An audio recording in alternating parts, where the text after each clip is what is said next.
Sabe aquele momento em que você sente uma cólica, joga no Google e em 3 segundos já tem certeza que vai precisar de um testamento?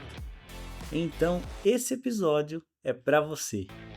Hoje eu recebo a doutora Adriane Fischer do Instituto IFF, uma das maiores referências quando o assunto é saúde da mulher e medicina fetal. E também uma das poucas médicas que conseguem dar aquele puxão de orelha com tanto carisma que você ainda agradece no final. Falamos sobre os cuidados que toda mulher deve ter, mas muitas esquecem. Sobre os absurdos que a gente encontra na internet, tipo de receita de chá para subir o útero e sobre avanços incríveis da medicina fetal que mais parecem ficção científica de tão modernos. O papo foi leve, cheio de risada, com informações de qualidade e zero julgamentos. Então, se você quer aprender, rir e nunca mais cair na cilada do médico Google, aumenta o volume e vem com a gente. Fala pessoal, tudo bem? Seja bem-vindo ao 19º episódio do Rico Podcast. Hoje eu tô com uma pessoa muito especial aqui. Esse podcast está marcado desde 2003 e a gente está tentando encaixar a agenda. Inclusive, hoje ela tinha uma reunião com o governador Ratinho, ela cancelou para vir aqui. Tudo bem, Adri? Tudo bem. Seja bem-vinda. Muito obrigada, agradeço o convite. Já vamos pedindo desculpa pela demora das agendas. Foram pequenos ajustes ao longo desse curto espaço. Quando a gente marcou esse podcast, tava saindo o 98. Quem que foi o presidente? Foi Fernando Henrique. Tava entrando na era Lula, na época. Tava uma pequena. Seria um dos primeiros vídeos do YouTube. Aí a pessoa se enrolou. E o melhor foi a exigência para esse, né? Falei, será que hoje, feriado de São José? Então, detalhe, era feriado. Então, Será que poderia ser no dia do feriado de São José? Porque assim eu não cancelaria a agenda. Adri, o primeiro assunto que eu queria entrar aqui é só para o pessoal conhecer mais você, que não conhece. A Adri é do Instituto IFF, eu não vou dar o currículo dela aqui, vou deixar ela falar quem que é a doutora Adriane Fischer. Bem, eu eu fiz faculdade em São Paulo, me formei em 2005 na Universidade de Santo Amaro. Fiz residência aí prestei residência para Curitiba, porque eu me casei no 4º ano da faculdade, e aí meu marido montou uma empresa aqui em Curitiba, e aí na hora de prestar residência, ou a gente vinha ou a gente não tinha como seguir um negócio à distância. E aí eu prestei residência, passei na Universidade Federal do Paraná, fiz 3 anos de ginecologia, e depois surgiu uma oportunidade de continuar fazendo medicina fetal no IMEF, e lá fiz a minha especialização, e aí as titulações que vêm junto, né? O título de especialista de ginecologia, o título de especialista em ultrassom feminino, né? Ultrassom de GO, e também o título de ultrassom de medicina fetal. Aí, não satisfeita, a gente já estava cansado de não fazer nada, né? Porque a gente quase não faz nada. Fui fazer uma pós-graduação em medicina fetal, já tendo o título de medicina fetal. Para dar uma recapitulada na fundação, na FMFLA, em Campinas, que foi uma super experiência. Então, aí terminei também minha especialização. E ao longo dessa vida, esse é meu currículo. Pessoal, ó, então encerramos aqui, porque o currículo da doutora já deu o podcast todo. Ai. Adri, e por que você resolveu se tornar médica? Pessoal, deixa eu falar antes. Eu chamo a doutora de Adri porque a gente é conhecido De longa de data. longa data, então eu vou falar Adri aqui porque a gente já tem uma proximidade. Mas é doutora Adriane Fischer para quem quiser encontrar nas mídias sociais. Mas quem vai no consultório sabe que muitas vezes as pacientes me chamam de doutora Adri, porque é muito comum. Bem, por que eu fiz medicina? Assim, eu desde criança, eu falava para minha mãe que eu ia ser pediatra de criança. Que legal! Então, desde menina eu falava isso. Então, sempre falei que eu ia ser médica. Eu gostava, achava que era legal, sempre falei. Tanto é que quando eu fui prestar vestibular, minha mãe não tinha dúvida que eu ia fazer medicina.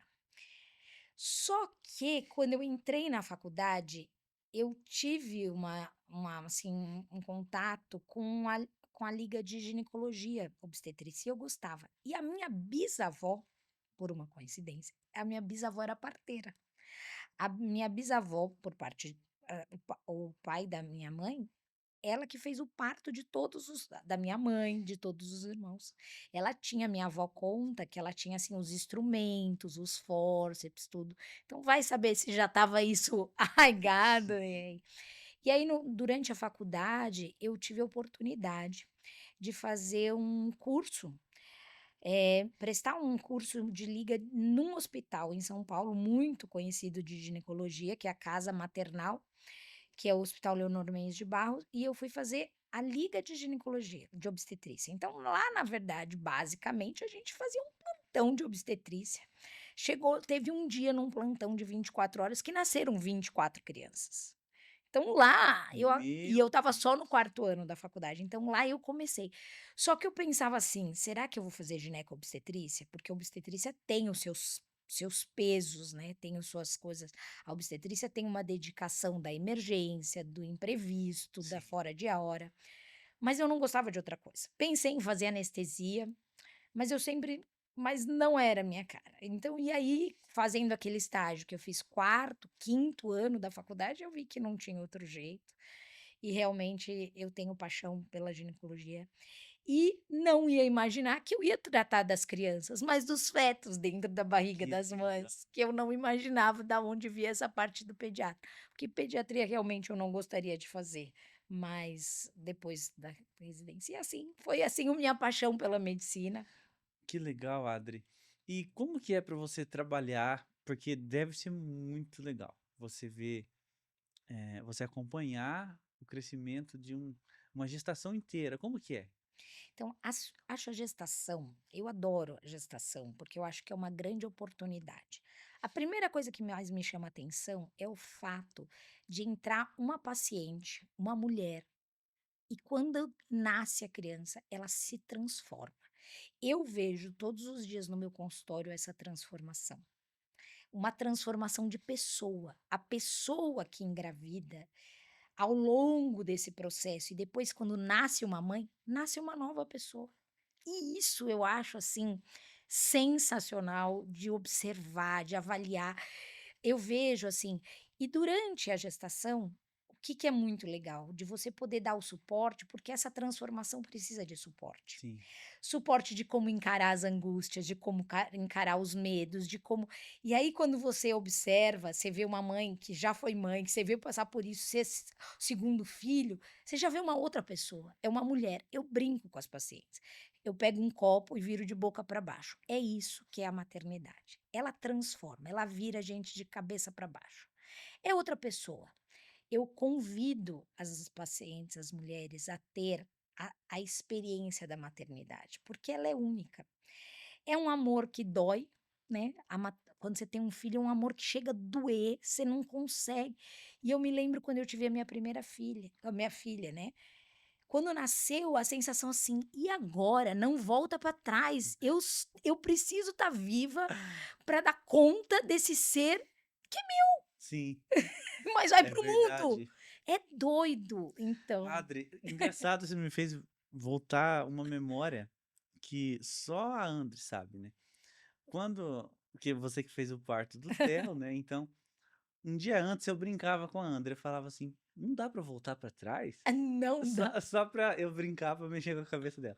"Não dá pra voltar pra trás? A gente vai ter que cuidar do Theo o resto da vida."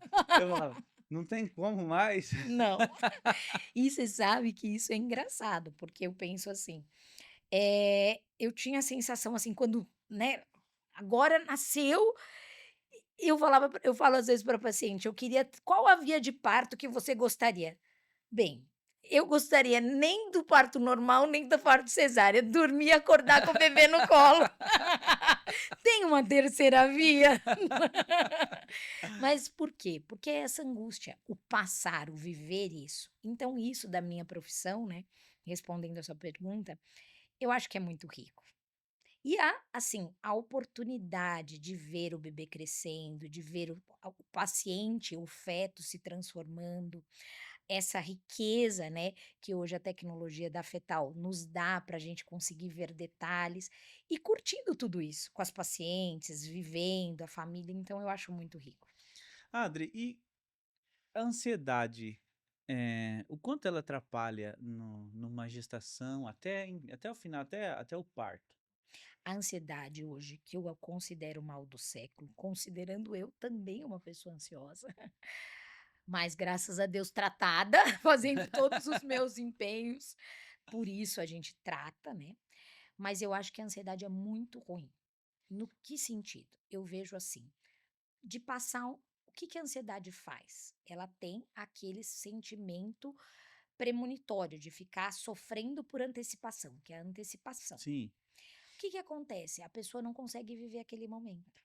Então ela tá ali, mas ela não consegue curtir aquele momento. E aí depois dá aquela sensação: "Putz, eu não vi passar".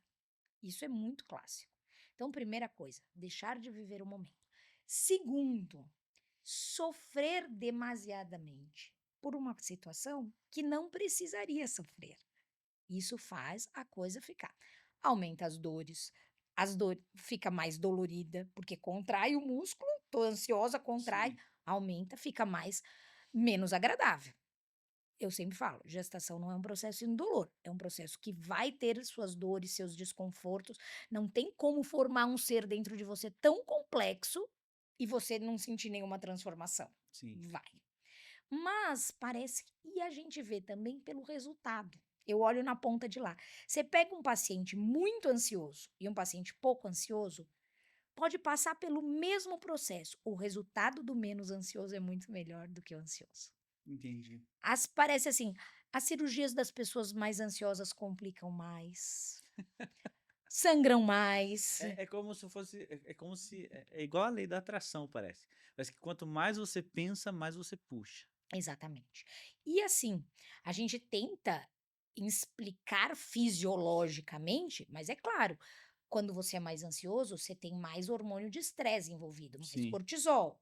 Então a resposta àquilo é como se você tivesse num estresse crônico. sim, é verdade. Então isso não é legal. E Por quê? e e e uma uma grávida, uma gestante muito ansiosa, ela isso não sei se é se é a pergunta certa, mas passa para o bebê isso Então, daí? isso é uma pergunta que elas têm. "Ah, passei por um estresse, isso vai passar para o bebê?" Passei. A gente tem alguns estudos mostrando, né, mas esses estudos têm alguns viés, porque também tem a questão genética. Sim, Então, você é um cérebro ansioso, você tem uma genética a mais, pelo menos 50% de chance daquela criança já ter. sim, Então, o passar, geneticamente você já está passando. sim, Mas o que pode acontecer com uma pessoa muito ansiosa? Você aumenta a adrenalina. A adrenalina libera ocitocina. Ocitocina é o hormônio de contração. Então você pode ter mais contração e isso pode desencadear um parto prematuro. Obviamente que não é assim, mas raciocínio disso sim. acontece. É uma cadeia. É uma cadeia que vai desencadeando. Então, eu quando percebo uma paciente muito ansiosa, muito, a gente começa a conversar sobre, eu já dou a primeira entrada. Olha, vamos ver, isso aqui não tá bom. Será que você não vale a pena a gente tratar? Indico uma psicoterapia, porque o que que é a psicoterapia? A psicoterapia é organizar as caixinhas.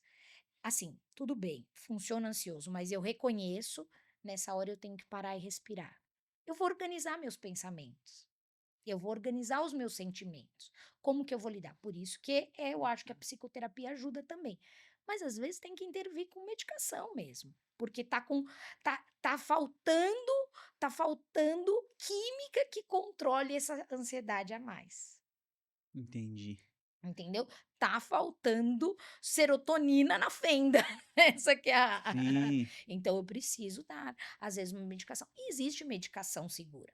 Aumenta refluxo, porque a paciente fica muito agitada, começa a ter mais refluxo, então tem mais azia, tem mais queimação. Nossa, como Então tem impacta. sintoma clínico, né, então não tratar E eu acho que a gente, como médico, tem que ter uma visão do todo. Quem atende a mulher? Porque a mulher não é um ser binário. Entre o ponto A e o ponto B, a mulher faz 10.000 caminhos. E na hora do parto, então, quando você faz o parto, se uma pessoa for muito ansiosa, ela vai ver problema em qualquer coisa, tem mais essa. Vamos supor, se ela suspeita que alguma coisa não está saindo como ela imagina que seja, também pode complicar. Complica. Assim, até há pouco, antes de começarmos, a gente estava falando, né? Eu tive um caso de uma paciente que, na hora do parto, ela teve uma crise. Porque o que que é a crise de pânico? É o extremo da ansiedade. É o extremo da ansiedade não tratada. É o ápice da ansiedade. Sim, Ela entrou em pânico e ela já estava anestesiada, mas ela começou numa crise tão grande que ela começou a respirar, respirar. E aí, assim, você não anestesia totalmente a paciente, você anestesia do abdômen para baixo. Então, braços, pernas, respiração, tá tudo funcionando. E aí, como que você vai fazer uma cesárea com a pessoa inquieta ali? nossa vida, que Então, difícil. naquele momento, você tem que, às vezes, reverter para uma anestesia geral, para a paciente sedar completamente. Aí você aumenta o risco para o bebê, porque o bebê, assim, o bebê pode nascer com anestesia geral? Pode. Mas como que funciona? É uma cesárea rápida, que você tem que tirar o nenê o quanto antes, para que ele fique menos exposto sobre a anestesia. Nossa, Então, você vai aumentando os problemas. Para que você entende? E aí, assim, fora que aí naquele momento a pessoa, naquela agitação, ela tem medo de ter dor. Às vezes tem paciente: "Será que eu vou sentir dor? Será que eu vou ter dor? Será que vai doer? sim, Será que vai doer? Não, não, mas eu não quero sentir". E outra coisa, a anestesia da cesárea, por exemplo, é uma anestesia que você perde a sensibilidade dolorosa, mas não perde a sensação de mexer. Parece doido. Mas é que são várias fibras, você inibe umas fibras e a outra não. Então a pressão do nenê saindo você vai sentir, que é uma coisa legal, porque você vai ter a sensação do parto mesmo. O sim, que que acontece? A paciente não consegue administrar essa sensação, por causa da entendi. ansiedade. Que coisa, hein, Adri? Então o impacto vai sendo grande. Ou, por exemplo, ela quer muito um parto normal, mas ela não dá conta de chegar, pelo pânico da dor. Entendi. Não dá conta, porque ela entra assim: "Não, eu não aguento mais", porque ela não consegue saber o quanto. Então, a ansiedade, ela castiga. Ela é a doença, é o mal do século, eu acho que ela merece ser tratada, porque não é fácil, Que inclusive as telas aumentam muito a ansiedade, né. porque aumenta o estímulo, né. É, porque, inclusive o formato do feed ali é isso, você sempre vai querer ver alguma coisa a mais, a mais, a mais, a mais, a mais. Quando você vê, passou meia hora. Porque você quer ver, porque você tá sempre achando que você vai deixar de ver alguma coisa. Isso, Por isso que você vai ver o próximo. Que exatamente. entra de acordo com o cérebro do ansioso. O Sim, cérebro do ansioso, ele tá sempre preparado para o pior. é. Então, assim, assim, não ver uma coisa, o que eu tô deixando de ver? Sim, e criam histórias na cabeça, né, por exemplo, se eu chego lá, sabe o que vai acontecer? Vai acontecer isso, e Exato. depois que acontecer isso, vai acontecer isso. Não é assim? Exatamente. E a única coisa que a gente não tem é o controle do futuro. É verdade. Olha que coisa mais do Caramba. Adri, e tem algum caso, essa é mais parte mais engraçada, assim, quando uma paciente chega no seu consultório e tal, e ela fala uma coisa pra você que você vê que não é verdade, por exemplo. que ela tá É blefando. é isso, por exemplo, porque É Sherlock médico Holmes. médico é assim, olhou sabe, é impressionante. E aí ela tá falando uma coisa que não é, você fala: "Ah, Ó, tem uma coisa muito hã, simples que acontece. Eu falo para as minhas gestantes que existe uma regra para elas não ganharem muito peso. Eu pego muito no pé do peso, porque o aham, peso vai nesse processo de prevenção. A paciente que ganha muito peso tem mais desconforto, aumenta o risco de hipertensão, aumenta o risco de diabetes, fica mais difícil e a gestação fica mais dolorosa. Incha mais, edemacia. Então, eu sempre falo para as gestantes que um peso assim, entre 10 a 15 quilos na gestação toda é o ideal. Não acho que precisa mais que isso, sim, sinceramente. E isso se a gestante engravidar com o peso 100%. tá? Assim, índice de massa corpórea entre 20 e 25, ou seja, eutrófica, não está acima, não tem sobrepeso. Porque se entrar o sobrepeso, é desse peso para menos. Sim. Se engravidar obesa, às vezes a gente tem que falar para a paciente ganhar 8 quilos só. Então não é fácil, né? Porque o hormônio que está sendo produzido é para reter. Então eu explico para as pacientes que elas devem comer de 2 em 2 horas. Porque o segredo é que se elas ensinarem o corpo já está num funcionamento de retenção. Vou guardar para passar para o bebê. O corpo entende. Tanto é que o único esquema, o jejum, falam muito do jejum intermitente, o jejum intermitente funciona muito bem, né, para quem quer perder peso. Para gestante, não. O jejum é veneno. Jejum para gestante é veneno para enjoo, é veneno para ganhar peso, é veneno. Jejum é veneno. O que que acontece? Eu falo, vocês têm que comer fracionadamente de 2 em 2 horas. E é batata. Aquelas que fazem, vêm assim, elas ganham 1 quilo no mês. Ganha na carteirinha até estrelinha, porque colaboraram, é uma coisa. Tipo escola,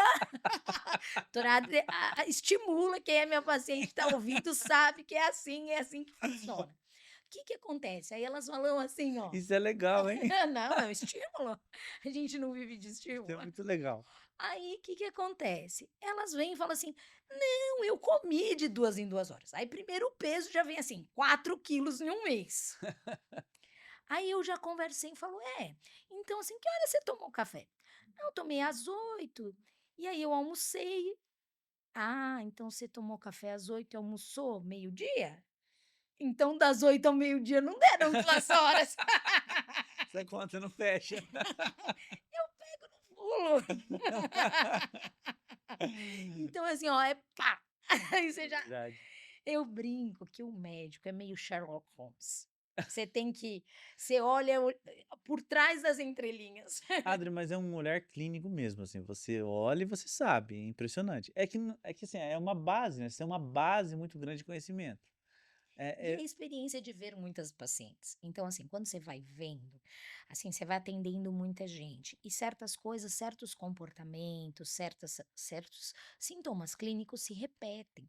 Então, você olha aquilo ali, você bate o olho. As meninas às vezes brincam lá na clínica. Ah, não, o que que a doutora achou? Não é que a gente, não é julgamento, mas é o olhar clínico. Eu tinha um professor de propedêutica que sempre falava: "Você tem que olhar através do olhar". Isso me gravou muito. Que legal. Então, assim, ele falava assim: "Você olhou ali?" E aí todo mundo falava o que olhou. Ele: "Vocês viram que ela tinha uma mancha roxa no corpo?" Aí a gente: "Ninguém viu". São as manchas da melancolia. Existem pacientes muito ansiosos ou com sintomas depressivos que fazem Sim, pontos e chamam-se manchas da melancolia. olha só, que legal. Então, assim, é você olhar para o doente para o doente não, mas para o paciente, né, de uma forma diferente, ter um olhar mais afinado. E isso vai fazendo a gente pegar as coisas, né. Então, assim, a gestante diabética, que é muito difícil, ela tem um paladar para o doce, mas ela não pode. Aí eu vou fazer o exame obstétrico, o líquido do bebê tá lá em cima. "Não, mas eu me comportei". Como que não tem como ter se comportado. Mas, por exemplo, o líquido normal é em 200, 220. Ah, tá em 300. Não, você não se comportou.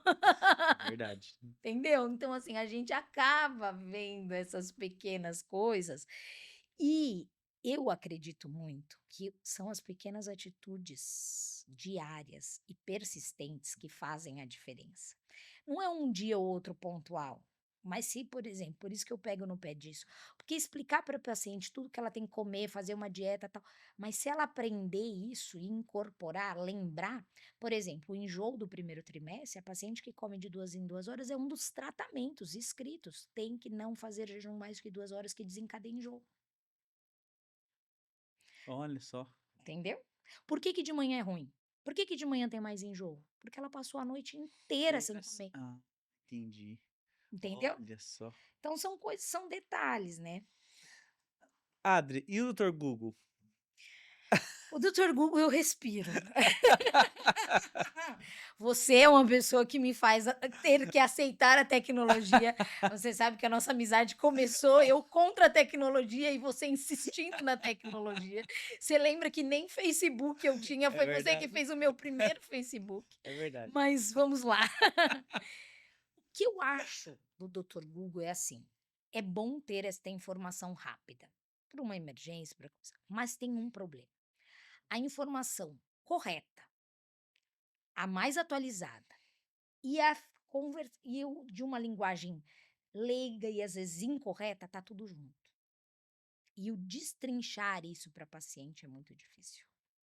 Então isso toma um tempo, que é uma coisa que tempo hoje é a coisa mais difícil. E o segundo problema é que às vezes as pacientes se tornam muito confiantes nestas informações e passam a não acreditar no profissional. Sim, E aí que eu acho o ponto difícil, porque elas ficam órfãs.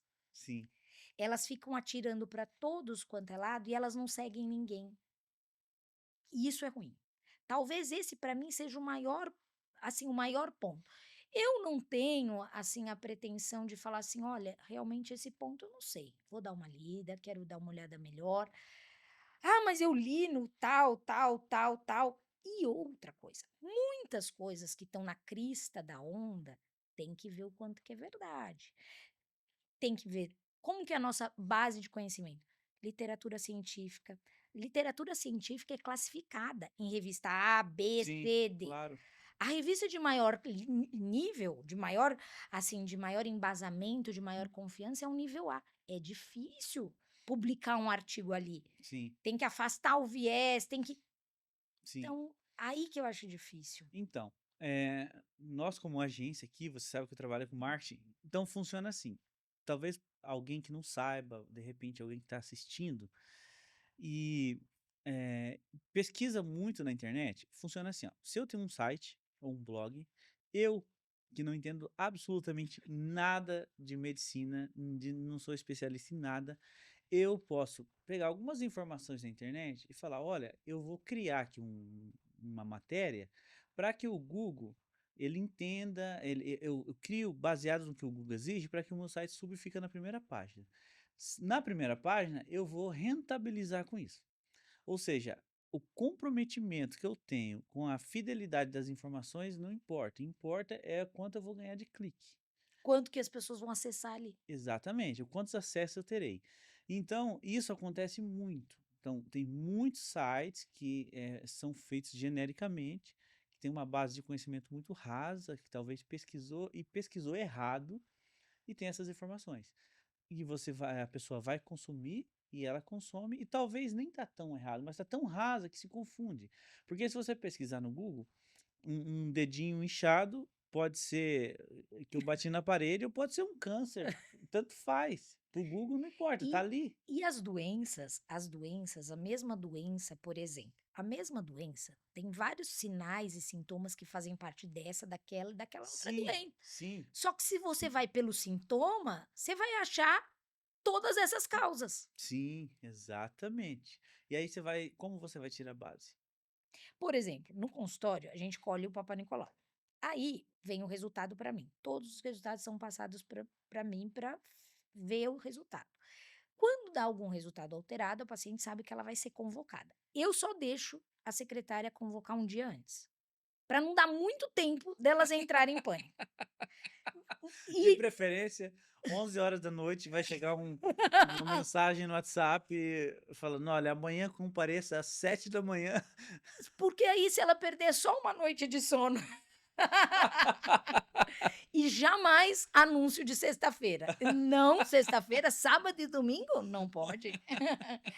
E é verdade, e eu falo isso, eu oriento isso. Parece uma coisa simples, mas não é simples. Ainda mais colo do útero. Nós estamos, né, assim, março lilás, é o mês que. Gente, vai ser a coisa que mais vai achar de informação. Câncer de colo é um câncer super prevalente. Mas elas começam de alterações iniciais, tal. Pronto. Clicou no Google, tô com câncer. É. Acabou, não vai mais dormir. E se for ansiosa? Aí, que é 90% da população, essa estatística não sei se é correta, claro, é o que eu brinco, mas aí não tem condições, é por isso, entende. Claro que tem vantagens, tem um acesso, tem pessoas que não conheceriam a gente, né, através disso, eu acho. Mas no consultório, no dia a dia, essa o doutor Google às vezes dá um trabalhinho a mais. Sim, imagino. A desmistificação. Mas Adri, sabe o que é também? Vamos pensar assim, eh, vou ficar do lado de cá um pouquinho só pra gente Claro, mas desenvolver mais essa é esse a parte assunto. boa. Uma vez o Theo ficou, estava ruinzinho, a gente achava que era conjuntivite, e a gente levou ele no posto de saúde, no UPA. Porque eu estava na casa da minha sogra, pertinho, vamos levar ali, já Já pega uma tem médico, tem receitinha e já atendimento, resolve. já resolve. Beleza, fomos lá, aí esperamos, no sítio cercado, esperamos ali e tal, aí ele foi atendido. Aí um médico, um rapaz novo, até aí tudo bem, porque Tudo bem. normal, comum. Um rapaz novo atendeu, oi, tudo bem, atendeu muito bem, muito simpático, que já é raro no É SUS, verdade. né. Aí ele falou: "Ah, deixa eu dar uma olhada". Aí olhou, e o Theo é autista, é mais difícil ainda, mas ele teve paciência e tal. Aí ele: "Espera só um minutinho". Aí pegou o Google. Ah, é conjuntivite mesmo. Esse foi demais. Na nossa frente. Ele não disfarçou, ele falou: "Espera só um minutinho". E eu de olho, né, porque essa pesquisa eu já tinha feito. Essa não precisava ter ido até Essa lá não. não. Aí ele digitou no Google e tal, sintomas ali. Não, é realmente, é conjuntivite mesmo. Então eu vou receitar para vocês, você receita. Olha, Entende? Então, assim, talvez é que depende muito de médico para médico, é igual qualquer profissional em qualquer área. em todas, né, em Não é todas. só porque é médico que a pessoa vai ser, ela vai ser um bom médico, também tem essa parte. Todas as profissões, Sim, né, tem a variação. Eu acho que realmente isso tem. Eu não acho que o que que eu penso, que é o que a gente tenta fazer? Nutrir as nossas informações, fornecer informações de qualidade. Então, fazer um Instagram bem feito, que tem informação correta, isso, porque isso ajuda elas a terem informação que dá isso. para confiar, né. Esses bate-papos que ajudam, enriquecem, que eu acho que vai fazendo uma coisa assim. Agora, obviamente que a tecnologia, a a informação hoje é a realidade, não Sim, tem como, não tem mais como, sim. não tem como escapar, né. Então, agora tem o ChatGPT. Sim, que eu também tive que aprender através de você, E isso o aí. e o ChatGPT, outra coisa que a gente vai falar, funciona assim, ó, o ChatGPT, ele é um Google melhorado. Ele é um Google mais fácil. O que você pesquisa no ChatGPT, ele vai simplesmente buscar no Google e em qualquer outro lugar vai trazer essa informação. Mas, até um alerta, porque às vezes a pessoa pensa assim: "Ó, eu não vou pesquisar no Google, vou pesquisar no ChatGPT, que ele é mais confiável", vamos pensar entre aspas, porque o ChatGPT, ele é mais dinâmico, ou qualquer outra IA, ele é mais dinâmico. Mas não significa que a informação que aparece lá também é certa. Por quê? Porque como eu disse aqui, ele vai buscar nos canais de informações para te trazer essa informação. Então ele vai falar assim, vamos supor, se você digita assim: "Olha só, eu tô aqui com dor no meu braço e tá 2 dias, e o que será que é?". Aí o que que ele vai fazer? Ele vai fazer uma busca, aí através dessa busca ele vai trazer uma informação: "Olha, essa dor no braço pode ser isso, isso e isso". Então ele vai sempre orientar: "Procure um médico e tal". Mas ele vai dar um mini diagnóstico sempre orientando você a procurar um médico.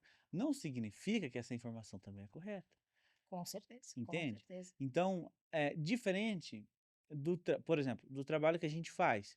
Supondo que você tem um atendimento automatizado, aí você treina o ChatGPT para ele ser o seu informante. Daí você que abastece ele de informação. Aí o abastecimento da informação é confiável, Isso, aí quem está inserindo as informações já é que tá aí já é outra coisa, mas isso daí não é o canal público do ChatGPT, é um canal específico, é que filtrado, né. alguma empresa está fazendo isso para ter esse serviço, entendeu? Entendi, entendi. Então, por isso que eu deixo claro sempre assim, ó, é a mesma coisa, ChatGPT e Google acaba sendo a mesma coisa. Não, sabe o que eu vi recentemente, assim, umas coisas assim de pesquisa de hotel.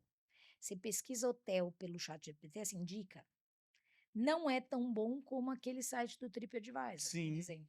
Porque quem nutre ali, nutre, sim, exatamente. entendeu? Então então tem que ficar muito esperto com isso.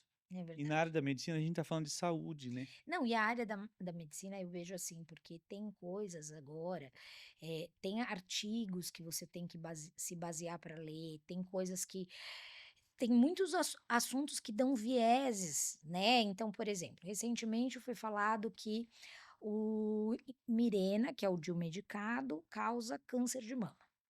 Aí vem a boom da internet. Não é bem o que que acontece? Acontece que as mulheres estão usando este método mais maduras, que é a idade de prevalência do câncer de mama. Então, quando você vai ler o estudo não comprovou esta relação. Sim, Ele comprovou que há um viés. sim, É o que eu falo para os pacientes. Quando você vai fazer um estudo, para um estudo ser bom, por exemplo, para testar um remédio, você tem que fazer o estudo duplo cego randomizado. Quem está dando o remédio não sabe e quem está tomando não sabe. Esse é o melhor. Mas é o estudo mais difícil de fazer, sim, entendeu? é verdade. Então, por isso que. E outra coisa, o placebo, ou seja, você dá uma coisa que é farinha, já melhora a pessoa acreditar. Há quem diga que melhora 50%, Olha só como tá na cabeça. entendeu? Então, se a pessoa já acredita que aquilo vai fazer bem, Já vai então quanto que o medicamento tem que ser eficaz para ele ser um estudo positivo de que resolve? entendi. Adri, e uma pergunta bem interessante que eu sempre tive dúvidas, assim, a fé, ela ajuda? Ajuda. Assim, não só por eu querer muito, mas eu acredito muito. A paciente que tem fé, ela entra ao contrário da ansiedade. É a paciente que vai muito melhor. Ela flui melhor. Ela consegue, parece que as coisas vão muito mais leves. A pessoa ter uma crença. É como você ter no momento da adversidade, da dificuldade, porque vai ter, né. Então eu vejo assim, uma pessoa muito cética, muito incrédula, você dá um diagnóstico difícil e dar um diagnóstico difícil para uma pessoa de muita fé é completamente diferente. Então essa para mim é a resposta que a fé faz a diferença. Por quê? Eu vejo que a pessoa que tem a fé, ela tem uma base para se escorar. Ela sabe que está ali, ela sabe que, mas ela tem algo a mais que já está pronto dentro dela, que Sim, já está resolvido dentro dela. Então eu acredito muito nisso. E os resultados não é só isso. Tem artigos mostrando que as pessoas que têm fé, que têm uma religiosidade, faz a diferença. Por exemplo, em situações mais extremas de cuidados paliativos, a gente sabe que ali não vai ter mais solução, sim, não tem mais o que a gente possa resolver, mas essa paciente vai passar melhor do que aquela que é muito cética. entendi. É como se fosse alguém se batendo sem nenhum recurso. E esse recurso é construído ao longo do tempo. Interessante, né? Muito legal. Eu acho muito, assim, é como eu vejo na prática, é como a gente, né, a gente que lida com diagnóstico, com dar diagnóstico é difícil, é como a gente vê que as pessoas passam. Adri, eu queria falar um pouquinho de medicina fetal, Hum. porque eu acho, assim, absurdamente sensacional isso. Então, para quem não sabe o que é medicina fetal? A medicina fetal é uma medicina teoricamente mais nova, né, mais nova no sentido de, se a gente vai olhar na literatura, assim, no que as pessoas conhecem, e ela é o estudo do feto. É o estudo do feto dentro da mãe, então inclui a mãe, e as interferências do abdômen materno, do ambiente materno neste feto. É o desenvolvimento desse feto. E através de hoje de tecnologia. Porque o acesso ao feto antes só tinha a camada da pele. E ele, para ser acessado hoje, ele veio através da tecnologia do ultrassom. Então, isso que é o nosso. E esse estudo veio aprimorando.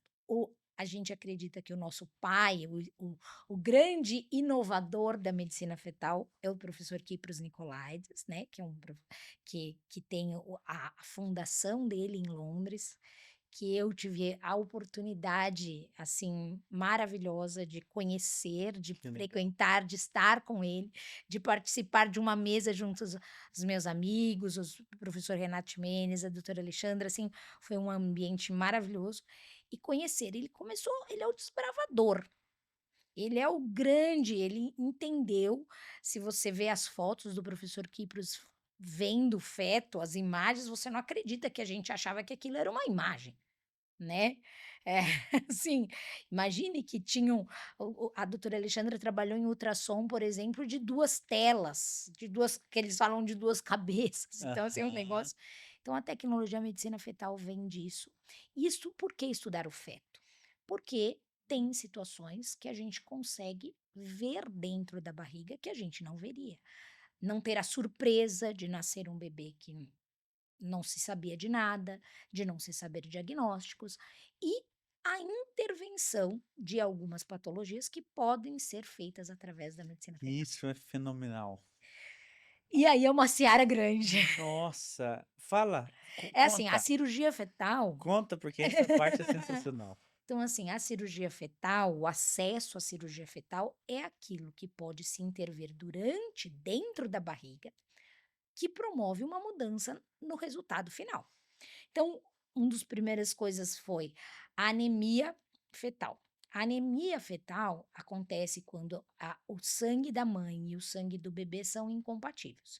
Então, o que acontece? A mãe produz anticorpos contra o sangue do bebê. E aí, esse bebê vai desenvolver uma anemia, que é a anemia hemolítica do recém-nascido. O que, que se pode fazer? Acessar o cordão umbilical, dosar quanto que esse feto está anêmico e transfundir esse bebê, que é através da cordocentese. Então isso já começa, você está entrando dentro da cavidade. E aí Nossa. vai mais longe, aí começam as intervenções. Por exemplo, a cirurgia mais consagrada, de grandes estudos, de grandes resultados, que é a mielomeningocele. O que, que é? A espinha bífida, o defeito na coluna, esse defeito no final da coluna, ele vai produzir a hidrocefalia, que vai aumentar o líquido na cabeça. Com esse líquido, o cérebro não cresce. O cérebro não cresce, ele não desenvolve. E aí, operar isso intraútero, dentro do útero. Meu Deus do céu, eu não consigo nem pensar isso. E aí, operar isso dentro é uma grande. Qual que é a vantagem? A vantagem é que este bebê, os prejuízos que esse bebê terá na vida adulta são menores do que não intervir. Porque quando a gente fala da seara da cirurgia fetal, tem questões éticas, tem muitos tabus, o que que pode, o que que não pode, o que que vale a pena. Qual que é o objetivo principal? Qual que é o princípio? Ter benefícios para esta vida deste bebê quando ele nasce, que vão ser melhores do que esperar. Essa é a principal. Por exemplo, a espinha bífida. Toda criança que tem a coluna aberta, que é operada quando nasce, ela vai ter que, muito invariavelmente, colocar uma válvula, que é colocar um caninho que drena o líquido da cabeça para a barriga. E essa, que chama derivação, ela é grave, porque ela infecta, porque ela complica, porque às vezes faz meningite. E a cirurgia da mielo diminui em quase em 80, 83% Caramba. a necessidade da válvula. Então daí já é. Obviamente que a cirurgia fetal não é promover a cura, porque a doença de base, ela existe, foi gerada, certo? Mas o prognóstico muda a história desta criança. Ah, ela não vai ter debilidades, ela não vai. Ai, mas ela tem uma qualidade muito melhor do que se não servir. E é assim que a gente tateia para decidir se opera ou não. A medicina fetal tudo é cirúrgico? Não. A maior parte da nossa medicina fetal é controle, é acompanhamento, é orientar o obstetra qual que é a hora boa para esse bebê nascer. Então essa é a principal parte, né, muito mais. Mas tem uma fatia de cirurgia de indicação, quando bem indicada, bem feita, que muda a história, Caramba, é muito interessante, é muito legal. né. Então, Adri, porque é avançadíssimo isso. é muito, assim. A gente teve um caso, de cirurgia de hérnia diafragmática. A hérnia diafragmática é um defeito do músculo do diafragma que tem um furo, e aí sobe estômago, tudo para cima. O que que acontece? Subiu órgãos abdominais para o tórax, portanto, o tórax fica comprimido, o pulmão Nossa, não desenvolve. O grande problema desses bebês é que eles nascem com um pulmão ruim, uma hipertensão pulmonar, um pulmão que é difícil de ventilar. entendi. Então, o que que acontece? Intervém nesses bebês, você entuba o bebê dentro da barriga, Meu Deus. coloca um balão e aí isso vai estufar o pulmão, porque ele vai ocluir, vai ficar preso ali, o líquido que está dentro do pulmão não vai sair, então o pulmão Como começa. assim, Adri? Como assim? Você entra por fetoscopia. O que é fetoscopia? Você entra com uma câmera dentro do útero. Ah, não, é muita coisa. É muita coisa, chega em cabeça. E aí, ali vai guiando e vai entubar e passar um balão. Esse balão vai estufar ali na traqueia, vai ocluir esta traqueia, que é o balão de oclusão traqueal, e esse pulmão com o líquido que ele já produz vai ficar lá, conseguir se expandir. Aí, com isso, dá tempo desse pulmão desenvolver. Quando vai por volta das 34, 35 semanas, você retira esse balão, você estoura, você tira esse balão, porque aí programa o nascimento desse bebê com um pulmão com melhores condições. Nossa vida, é muita coisa isso. Mas, por exemplo, a hérnia diafragmática, qual que é a mortalidade? Sem fazer nada, mais de 50% vão a óbito. Nossa, Então, se aumenta a sobrevida de uma doença grave, de uma doença, né? Então, são várias questões que incluem, né? Que a gente acaba. É uma seara, né? Nunca sozinha, sempre equipe. Equipe é fundamental. Equipe de cirurgia fetal, que você trabalha no bom diagnóstico, na boa equipe, tem que ter uma equipe neonatal alinhada, tem que ter uma equipe cirúrgica, cirurgia. E assim, o que que o fetal faz? Ele coloca o cirurgião daquela especialidade dentro do útero. Então, na mielo, o neuro vai operar, mas quem coloca? O médico fetal sabe posicionar. Por quê? A gente, para entrar na cavidade, a gente encontra muitas barreiras. Por exemplo, a placenta. Você não pode. Você tem que saber onde está a placenta. Você tem que saber mostrar para o cirurgião. Por isso que é um trabalho em equipe. Adri, você faz o ultrassom, você fala: "Olha, aqui é tal coisa", a gente já não enxerga nada. Essa sensação. E a gente fica assim, tão deslumbrado. Você tá Tô vendo o quê? Eu não tô entendendo. vendo?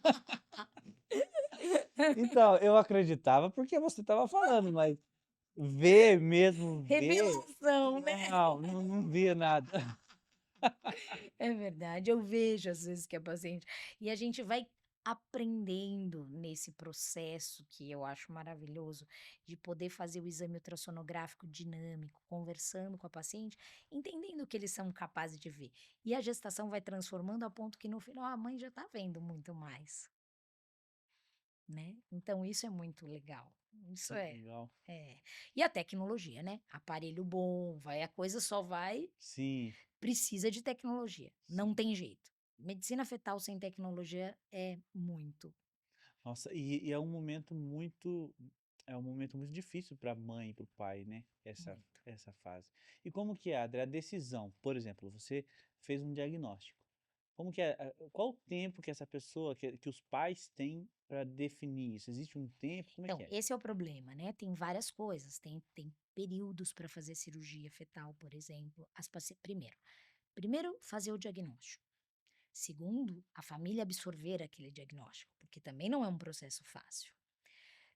Ver se está dentro dos parâmetros, porque tem critérios de indicação de cirurgia, tem critérios que não indicam cirurgia, então não é uma coisa simples. Ver, e aí tudo que a gente faz o diagnóstico discute com a equipe se tem indicação, se não tem, se aquela paciente vai se beneficiar. Então é isso. E tem prazo às vezes, porque, por exemplo, essa da hérnia, tem um prazo para passar o balão que vai valer a pena, porque se for muito para frente não vai valer a pena. Sim. Então, é É o essa a visão. time que passa, né, então tem isso.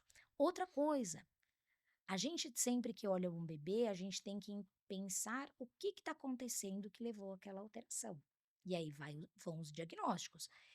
Como pesquisar? Tem que fazer, às vezes, uma pesquisa da genética daquele bebê, que é a tal da amniocentese. Se tira o líquido da bolsa para poder avaliar se a genética daquele bebê é ok. Aí vai uma seara enorme, porque existem as doenças do cromossomo. Nós nascemos com 46 cromossomos, XX mulher, XY homem. Vem metade da carga do pai e metade da mãe. Quando tem um cromossomo 21 a mais, síndrome de Down. O bebê tem 47 cromossomos. Então, esse é o mais conhecido. Você faz que é a trissomia do cromossomo 21. Então, tem no líquido, vai sair o cariótipo veio alterado. Mas tem doenças que é num pedacinho na perninha do gene. Não é o Nossa, cariótipo. entendi. E aí eu preciso fazer um exame chamado exoma. Exoma é assim, é a filigrama da filigrama. Pensa que eu brinco que é assim, ó, eu tô olhando a régua, tem os centímetros, os milímetros, aquele que eu nem consigo ver. Nossa, entendi. Então, e aí eu tenho que fazer pesquisa. E aí a gente vê o material, a forma da retirada do material é o mesmo, é o líquido. Às vezes a gente pega pedaço da placenta, mas é muito mais fiel o líquido amniótico do que pedacinho da placenta, porque a placenta pode ter contaminação materna. Sim. Então a gente pega, né? O que você vai ver? E aí? Aí vai para uma análise. Então o casal decidir. Às vezes a gente ouve muito assim, mas o que vai mudar? Olha, essa é uma visão que eu acho equivocada. Vai mudar muita coisa. A gente se preparar por aquilo, a gente vai construindo um diagnóstico, é uma casinha que vai se formando, vai se preparando, vai escolhendo que pediatra que eu quero seguir e Sim, aonde que eu quero que esse bebê nasce. Então, não é simplesmente saber, mas não vai poder fazer nada. Nem sempre. sim. E me diz uma coisa, síndrome de Down não é genética? A síndrome de Down, assim, de recorrência, não tem risco de recorrência, né. Então, Porque porque tem doenças que são de caráter de recorrência, que a gente fala que tem chance de nascer de novo, porque é de caráter familiar. Por exemplo, doença renal. autismo, Então, o autismo é uma interrogação enorme. Eu tenho muita curiosidade de ler, de tal, mas a gente não sabe qual que é a causa. sim. Então, exatamente, não existe ainda uma definição sobre a causa do autismo. A gente acredita que, assim, ao aumento da incidência do autismo, primeiro questiona, é aumento de diagnóstico? Tem, mas eu acho que não, eu acho que tem um aumento da incidência mesmo. Mulheres mais velhas engravidando? Pode ser, mas às vezes você não acha nada disso. Sim. E aí? Ainda a única coisa que se dizem que é o fator genético. Falam que é, porque vou contar a minha história. Eu estava Isso é contando pra você ótimo. antes de Mas é ótimo, é uma troca antes de super iniciar. maravilhosa. Foi assim, a gente estava investigando o TEL, porque o TEL tinha bastante a gente já suspeitava. Aí leva no neuro, aí a neuro olhou, eu vou já contando a história do TEL vindo pra mim. A neuro avaliou e tal, ficou ali mais ou menos, sei lá, 1h30 vendo o TEL brincar, conversando e tal. E aí na adivinhança ela falou: "Ó, eu não consigo fechar um diagnóstico só hoje, porque ele tem muitas características, mas ao mesmo tempo eu tô na dúvida". Falou assim: "O pai é, mas não dá pra saber se o filho é". E eu: "Como assim o pai é, né?" E foi é o quê, gente? Tipo o quê? Meu Como Deus, me explica, né? espera ali, essa parte eu vim só pro diagnóstico do filho, não tô sabendo dessa. Aí eu fiquei quieto, porque eu não conhecia ela, era uma doutora, eu não conhecia, achei, acho que um conhecido que indicou, aí eu fiquei quieto. A gente foi num outra, mesma coisa, falou a mesma coisa de forma diferente, eu fiquei quieto de novo. Aí como o Theo estava com um atraso na fala, a gente começou a levar ele na fono, e uma fono falou a mesma coisa: "Você é autista, né?" Eu falei: espera aí, você acha isso? Acha, porque eu não tenho, eu não sei, não sei nada disso.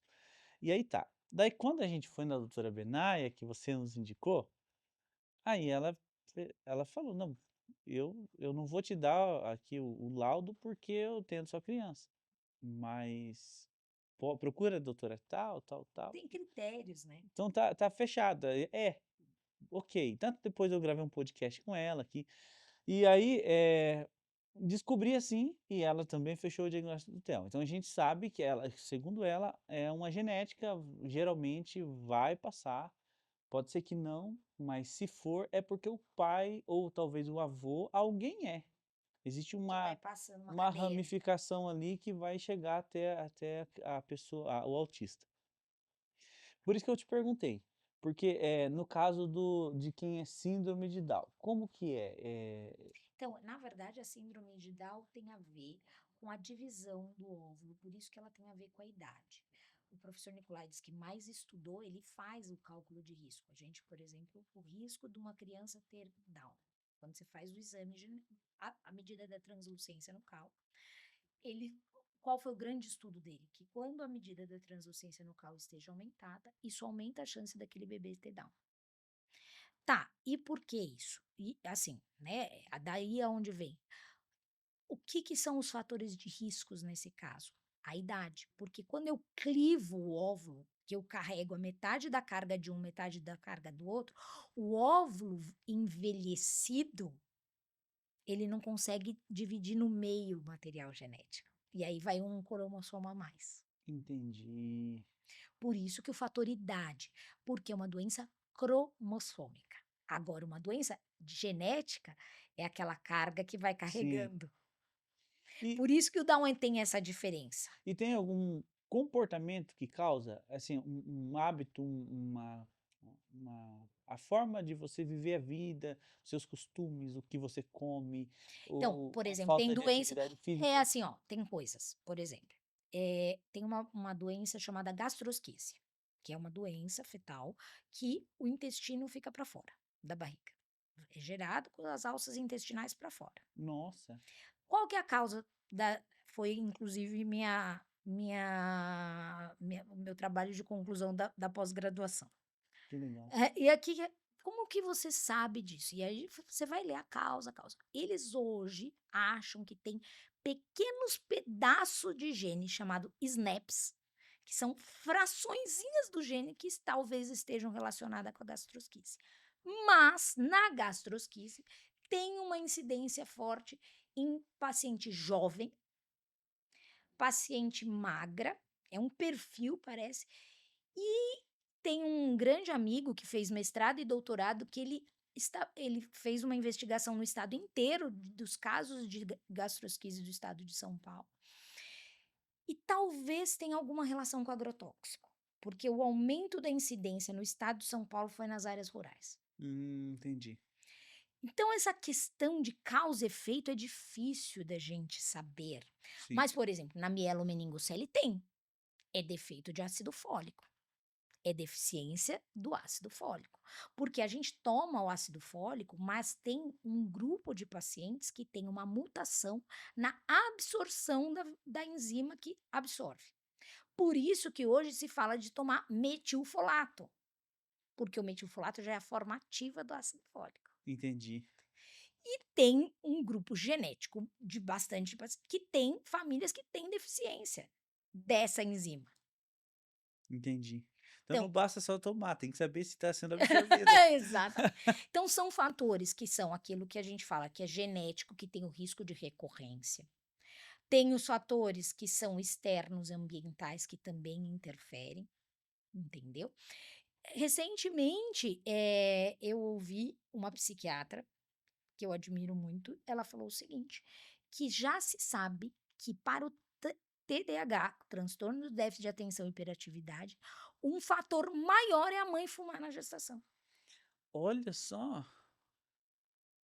Então, vamos entender que álcool, por isso que a gente fala álcool zero, tem um monte de transtornos por fator que podem, né? Medicações que alteram a formação ali. Que coisa, né? Adri do céu, que aula que você tá. Ó, pessoal, vou falar uma coisa aqui, ó. Presta bem atenção. Se você não acreditar num médico e for no Google, não tem perdão, porque não tem o que falar. Como que você, inclusive as pacientes da doutora Adri aqui, ó, nunca vá no Google. É, É. mas assim, a quantidade assim, é muito ramificado, né? A medicina é muito detalhezinho, muita coisa que uma variaçãozinha muda. Não, e isso de genética, no final do ano eu tive no congresso, no curso Advanced do professor Nicolaides, que tem todo final do ano, que é uma, assim, uma revisão de tudo do ano de atualização da fetal. Que legal. E assim, assim, eu tive o privilégio, eu, doutora Alexandra, através da incentivo do doutor Renato Ximenes, fomos já 3 anos, esse é o terceiro ano que eu vou. E no congresso, lá, simplesmente se fala de pesquisa de exoma. Exoma é esse da genética. Então, tudo que tem um bebê tem indicação de fazer exoma. Só que o custo do exoma, Entendi. alto, entende? Então, assim, porque tudo eles acreditam. Talvez o que a gente ainda não sabe qual é o gene. Né, com esse grande projeto Genoma, muitos dos genes já foram codificados para saber e tal. Mas assim, não é, o cariótipo é uma questão simples. Conta lá, tem um a mais, mas quando você fala do pedacinho, não é Nossa. tão simples. Daqui uns dias, Adri, a medicina vai falar: olha, deixa o seu bebezinho aqui, vai para casa, a gente resolve e você volta amanhã. Volta ele, pronto. A gente vai fazer um pequeno reparo, né? Nossa, Adri, é muito legal, essa área é muito legal.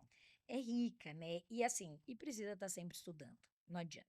Precisa estar sempre se atualizando, precisa buscar, porque as coisas mudam muito, né? As coisas assim, e eu vejo assim, o que que é bonito de quem cria, de quem gosta. Por exemplo, o professor Nicolaides, a gente teve a oportunidade de participar lá agora em dezembro, de uma reunião científica deles, lá da fundação. Ele conseguiu criar uma fundação só de atendimento e ele faz estudo. Ele que estudou o fato de que a gestante que tem algumas características vai ter mais chance de ter pré-eclâmpsia, que é a doença que está falando agora por causa daquela que teve aquela artista que teve Sim, pré-eclâmpsia e tal. O que que acontece? Ele descobriu que se você tomar 150 miligramas de AS até as 36 semanas, você diminui em 85% a chance de ter pré-eclâmpsia. olha só. Ele tem um centro de pesquisa, ele é um desbravador, ele gosta da pesquisa. E aí, na reunião científica que a gente teve, ele convidou a gente gentilmente para participar, discussão de um caso que teve na semana, aí tem uma médica geneticista lá sentada que ela dá a opinião dela do caso. Nossa. Ou seja, não tem. Então é assim, é muito alta a evolução das coisas, é muita, claro, tecnologia, a dificuldade do acesso, né? A gente, por exemplo, para conseguir um cariótipo no SUS é uma mega dificuldade. Então, assim, são as realidades que são difíceis. Mas o bom do médico que se atualiza é que você pode, com a sua ferramenta mais básica, fazer o melhor para aquele paciente que você está atendendo, É, né? é verdade. Nossa, é muito legal. Eu fiquei, veja só que o nosso podcast aqui eu falei 5% porque eu não tenho nem o que falar. Porque é demais, é muito legal, muito bom mesmo. Muito obrigada. Adri, a gente está encerrando quase. Eu tenho mais uma pergunta só. Você agora, com toda a sua bagagem de conhecimento, seu currículo enorme, que conselho você daria para Adri Caloura? Nossa, essa foi uma pergunta difícil. Eu eu acho que a Adri Caloura saberia valorizar primeiro alguns estudos, assim, que acho que a gente não tem, a gente entra na medicina cru e não sabe nem o que é tanta matéria que você não sabe o que que você vai usar. Então eu me dedicaria muito a estudar fisiologia profundamente, porque ela vai ser para o resto da vida. Mais do que anatomia, sendo bem sincero, eu acho que você tem que saber anatomia, mas a fisiologia, para quem está começando, vai entender o funcionamento e tudo isso vai ter impacto clínico. Eh, eu me dedicaria muito a pensar em aprender a estudar artigo científico, saber fazer isso, porque eu acho que isso para o médico atualizado, saber ter o senso crítico da literatura, porque é isso que a gente volta na história do Google. Se você não souber, Sim, você não sabe avaliar o que você está lendo. Informação vão ter mil, mas qual é aquela que eu devo confiar? sim. E saber que o mundo da medicina é um mundo para quem gosta de estudar mesmo. E que gosta de ter empatia pelos outros. Eu acho que essa é a minha maior mensagem. Que legal. Agradeço demais você aqui. Você sabe que eu queria Ah, muito. E foi uma aula. Inclusive, olha só, eu acho que vocês têm que agradecer demais eu ter trazido a Adri aqui, viu? Não aceito mau agradecimento. ah. Foi um prazer, Adri. Ó, as redes sociais da Adri eu mesmo vou deixar, porque a gente que cuida aqui na agência. Muito bom. Eu indico, viu? Pode confiar, essa agência, olha. Arroba Instituto IFF lá no Instagram, no Facebook, você vai encontrar, a gente posta bastante coisas legais lá, informativas. Então lá vocês vão encontrar o IFF e também o IFF fica em São José dos Pinhais, né? E fala o que que o IFF faz, a gente já faz um corte aqui. O Instituto Feminino e Fetal, ele trabalha com a saúde feminina, né. Então nós trabalhamos em ginecologistas, mas cada uma tem uma especialidade, assim, umas mais focada na parte da ginecologia, como a doutora Maria Luísa, a doutora Carolina Savari, que trabalha na parte da reprodução humana, a doutora Alexandra e eu trabalhamos na parte da fetal, a doutora Carolina Ribeiro, especialista na parte de mama, então nós temos o atendimento na saúde feminina, desde adolescente, desde tentantes em engravidar e desde a medicina fetal. Muito legal, agora eu que falo, eu recomendo, porque todo Suspeito. pré-natal, enfim, o parto foi a Ada que fez do Theo e foi muito legal. Muito obrigada.